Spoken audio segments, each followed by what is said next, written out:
একদম আৰু ইয়াকো ভালকে বুজাই ভাই একদম দেই ভাল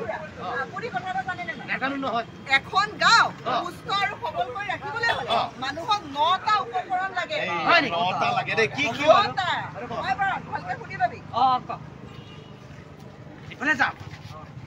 পৰিষ্কাৰ আৰু সেউজীয়া গাঁও পৰিষ্কাৰ আৰু সেউজীয়া গাঁও শিশুসকলৰ উপযোগী গাঁও এয়া শুনিছেনে খুৰা সুশাসন স্বাস্থ্যসন্মত গাঁও দৰিদ্ৰ মুক্ত আৰু জীৱিকাৰ উপযোগী গাঁও মহিলাসকলৰ বসবাসৰ উপযোগী গাঁও সামাজিকভাৱে সুৰক্ষিত গাঁও পৰ্যাপ্ত পৰিমাণৰ পানী থকা গাঁও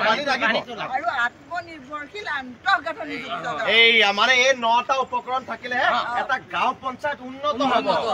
তুমি যে কথাখিনি বুজাই দিছা ভাল লাগিছে আমিও সেই গাঁও পঞ্চায়তৰ সদস্যবিলাকৰ লগত লগ লাগি কামবিলাক কৰিব লাগিব কিন্তু এটা কথা নহয় এইবিলাক কাগজে পত্ৰই থাকিব নে সুচাৰুৰূপে পালন এইবোৰ কাগজে পত্ৰই থাকিব যেন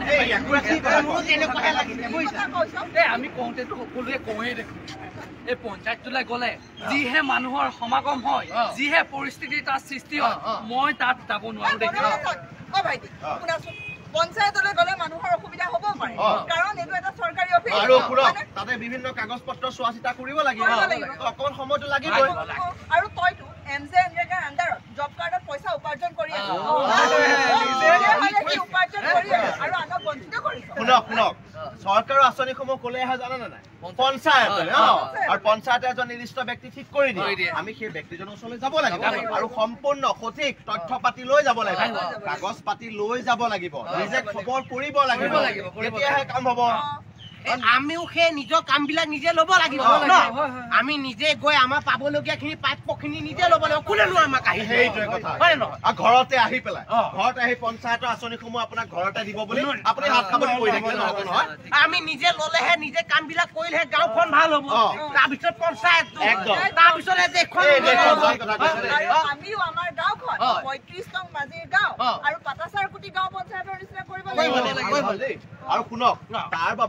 তাৰ বাবে আমি এই আহি থকা পঞ্চায়ত ইলেকশ্যনত এজন সঠিক আমি প্ৰতিনিধিক নিৰ্বাচন কৰিব লাগিব তেতিয়াহে সঠিক মানুহে কামবোৰ নহ'লে যেনেকৈ জানে নহয় কি চলি আছে গতিকে শুনক মই এইটো কথাই কওঁ আপোনালোকক পঞ্চায়তলৈ যাব সঠিক তথ্য পাতি লৈ যাব কাগজ পাতি লৈ যাব নিজে কামবোৰ কৰিব আৰু যদি কিবা অসুবিধা পায় সহায় কৰিবলৈ আমাৰ এই অংগনবাড়ী ৱৰ্কাৰ আছে আশা কৰ্মীসকল আছে গাঁওবুঢ়া আছে আৰু পঞ্চায়তৰ সদস্যসকল আছে সহায় কৰি দিব বুজিলে নে এটা সব হল ওকে আপুনি বাহিৰত পোষ্ট কৰিব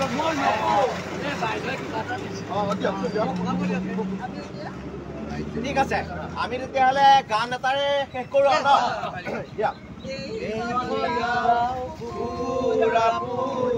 ইয়াতে দেখো নতুন সপোন ফুলে তুমি চাই জুৰিৰ দাপোন ফুলৰ পাতত সাজোন কাচোন এই গাঁও আপোন আপোন এই গাঁও নিচেই আপোন ধন্যবাদ